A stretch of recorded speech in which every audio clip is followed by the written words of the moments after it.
Bonjour, Shalom Uvracha. Spider-Man ou Batman sont des héros très contestés, en particulier par les autorités. De quel droit se substitue-t-il à la justice? C'est une problématique qu'on rencontre dans tous les films hollywoodiens de justiciers solitaires. On ne peut se faire justice soi-même. Pourtant, on a de la sympathie pour ces justiciers qui ne respectent pas les règles. C'est la question posée à la fin de la paracha de Balak.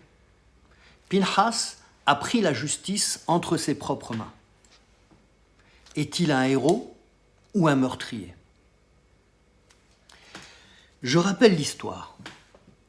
Arrivé à Chittim, le peuple a commencé à se livrer à la débauche avec les filles de Moab, puis à participer à leurs sacrifices idolâtres et finalement à servir les idoles. Une épidémie se déclare dans le peuple.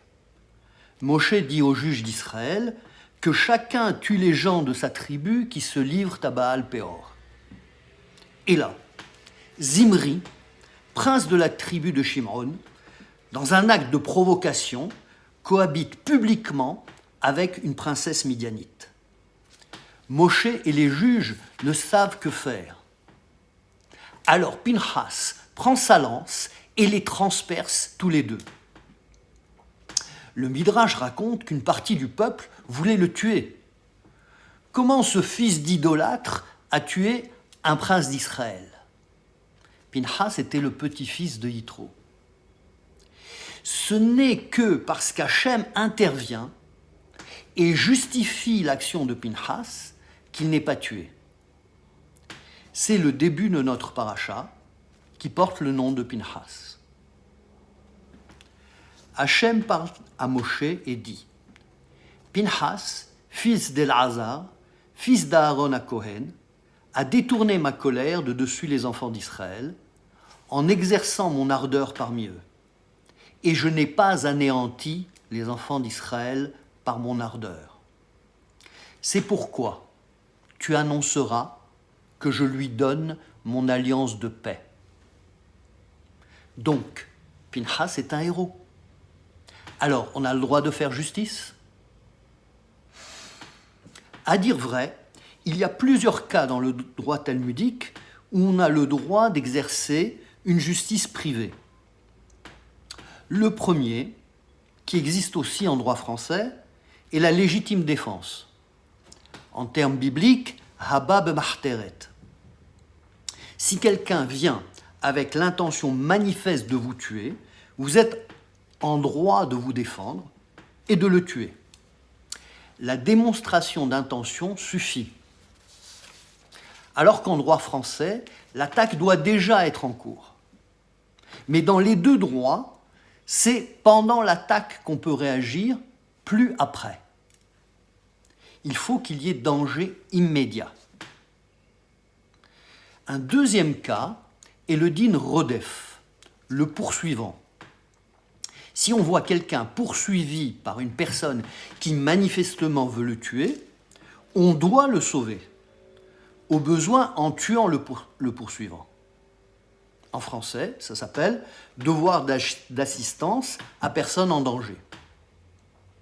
On comprend ça, puisqu'il s'agit de sauver une vie. Le troisième cas, où la Torah considère la justice privée comme justifiée, dans une certaine mesure, c'est le Goel Hadam. Dans un cas de meurtre par inadvertance, le Goel Hadam, libérateur du sang, doit poursuivre le meurtrier. Et s'il l'atteint avant qu'il arrive dans une ville de refuge, il a le droit de le tuer. Ici, l'émotion et le désir de vengeance est pris en compte avec des limitations. Nous en parlerons davantage la semaine prochaine dans la parashat Masai.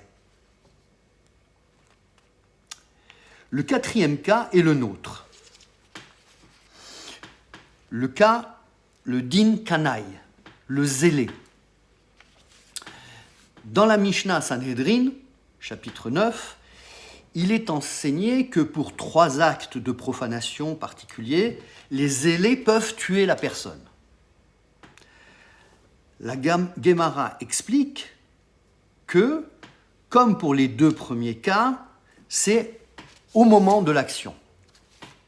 Si Zimri s'était détaché de la Midianite et que Pinchas l'avait tué, il aurait été jugé comme meurtrier. De plus, si Zimri avait tué Pinchas lui-même, il aurait été innocenté, en légitime défense. Pinchas étant considéré comme un poursuivant.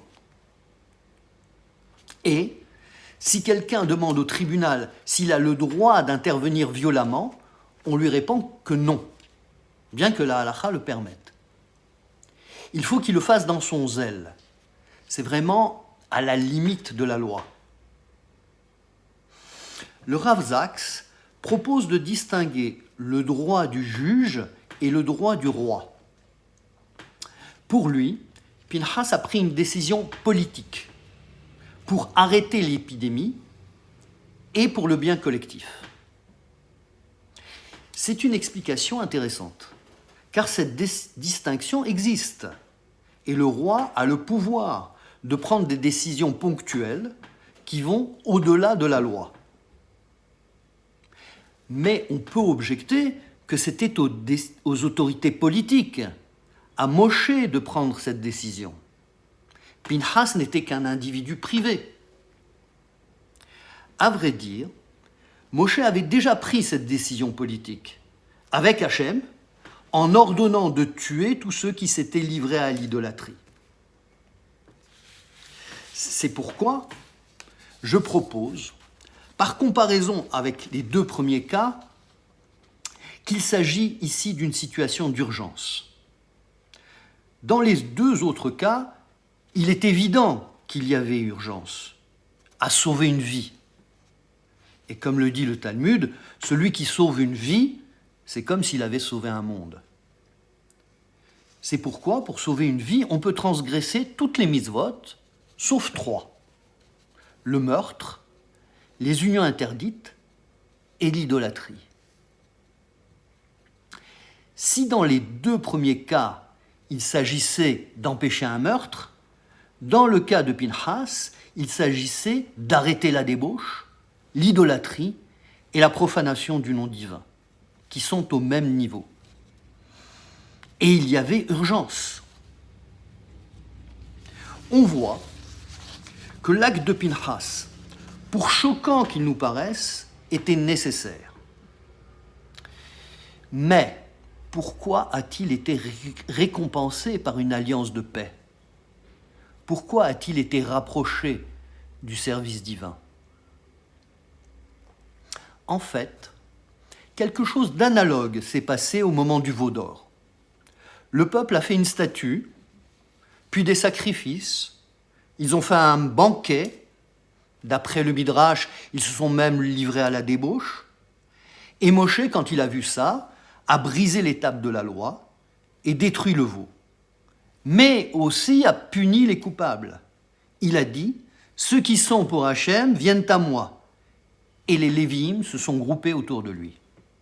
Il leur a dit que chacun prenne son épée et tue chacun son frère, son ami, son parent. Vehargu ish et ahiv. Les Lévi'im ont massacré 3000 personnes qui avaient adoré le veau d'or.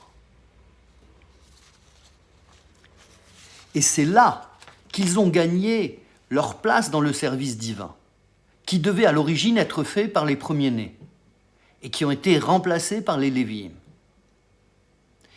Moïse leur dit, consacrez-vous à Hachem dès ce jour, car vous avez mérité sa bénédiction. La tête à Alechem Hayom Beracha. Ici aussi, le peuple s'est livré à la débauche, s'est associé au sacrifice idolâtre et même prosternés aux idoles. Et là aussi, Moshe ordonne de punir les coupables. Hargu ish anashav anitzmadim le Baal Peor. La formulation est très semblable. Après l'intervention de Pinchas, l'épidémie s'arrête. Il y a eu une épidémie aussi après le veau d'or. Pinchas est récompensé, comme l'avaient été les Lévi'im. Hineni noten lo et beriti shalom. Dans les deux cas, il s'agit de rejeter l'idolâtrie.